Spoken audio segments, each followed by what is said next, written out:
Hello，我係 Andy，今日同大家一齊睇德寶二高呢個屋苑，我想叫佢做中山舉善型嘅天花板。點解咁講呢？佢呢邊嘅密度非常之低，容積率先1.67，而且個綠化率去到49%。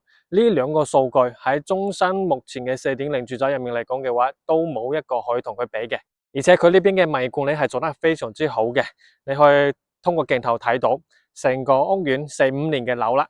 依家成個小區係 keep 得非常之新，非常之公正。不過呢個屋苑好得意嘅，今年以嚟嘅話，佢呢邊不斷喺度降價，基本上係清明啊、端午啊、5·1啊、國慶呢啲都會降價嘅。係冇錯，依家就嚟國慶假期啦，佢呢邊都推出咗一批特價單位，最平嘅係11,100起步。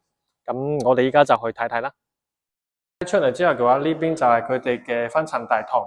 咁佢呢邊嘅佈局係2梯4伙嘅，嗰邊兩個108方嘅單位，呢邊兩個係124方嘅單位。我哋11,100嘅就係講緊呢一隻戶型，不過唔係呢個單位，就係呢個戶型。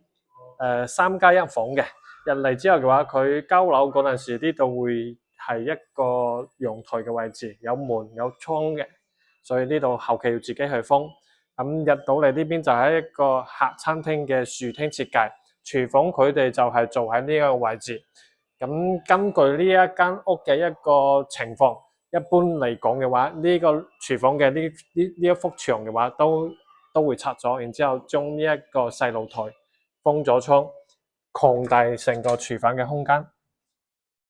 咁呢個方向睇出嚟嘅話，就係睇佢哋小區內園嘅一個別墅景。景色都係比較靚同埋安靜嘅。咁跟住我哋再睇下幾個房間。佢呢邊係3+1房，入面正規嘅房間係有3個。咁呢邊就係洗手間，洗手間佢示範單位呢邊係做咗公室分離嘅。咁過道嘅左手邊呢一邊係第一間客房，佢交樓嗰陣時嘅所有呢啲飄窗嘅位置全部都係 book 咗。打咗之後嘅話，個房間嘅面積係睇起身非常之大嘅。呢邊係第二間客房，同樣嘅，到時交樓呢度都會有個飄窗嘅位置可以打嘅。咁跟住就主人房呢一邊，主人房佢係南向睇翻小區內園嘅，佢呢邊嘅景色就會相對嚟講爭少少，前面係有樓遮住喺呢一度嘅。主人房呢一邊嘅洗手間都係擴大咗嘅，因為佢呢邊係毛坯交付。到時你可以根據自己嘅喜好裝一個浴缸喺入面都可以。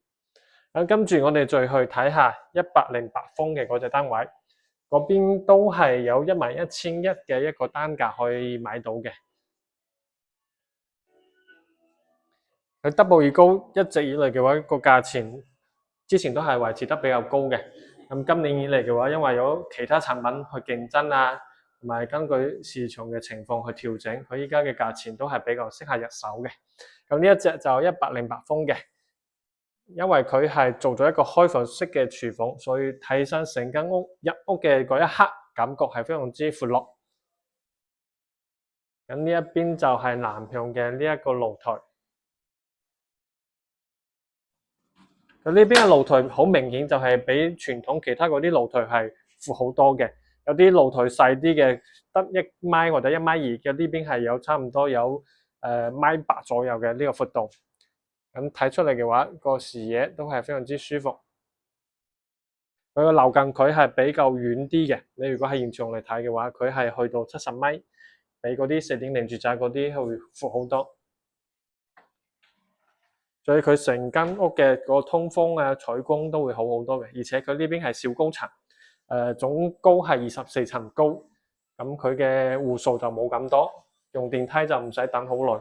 咁呢邊係做咗一個細嘅生活露台，開放式嘅廚房，呢邊係3房2衛嘅設計，呢個小朋友房間啦，呢邊就去做一個客房，對面呢邊就係一個公室分離嘅洗手間。入到嚟就係主人房，主人房嘅洗手間。Andy 喺呢一邊嘅話，呢一個單位就有2套做裝修，已經係做咗2套嘅呢個單位。咁佢所有嘅位置都比較清楚。主人房呢個位置睇出去可以見到前面係有實驗學校嘅操場喺度，個視野係非常之舒服嘅，而且遠處可以睇到山。德寶魚高呢邊嘅樓係非常之好，冇問題 ，Andy 係非常之推介嘅。雖然佢呢邊地理位置上面係屬於火炬區，不過佢呢邊係黐住東區，去兩個大商場 Top Park 同 Coco City 都係非常之近，非常之方便。如果你喺中山想揾一個住得舒服、交通又方便、賣管理又好嘅話，呢邊呢個屋苑係非常之值得考慮嘅。佢雖然依家樓層唔多，不過價錢係非常之抵。如果有興趣嘅話，可以嗱嗱聲 call我。我哋今集就講咁多，下一期再見啦，拜拜。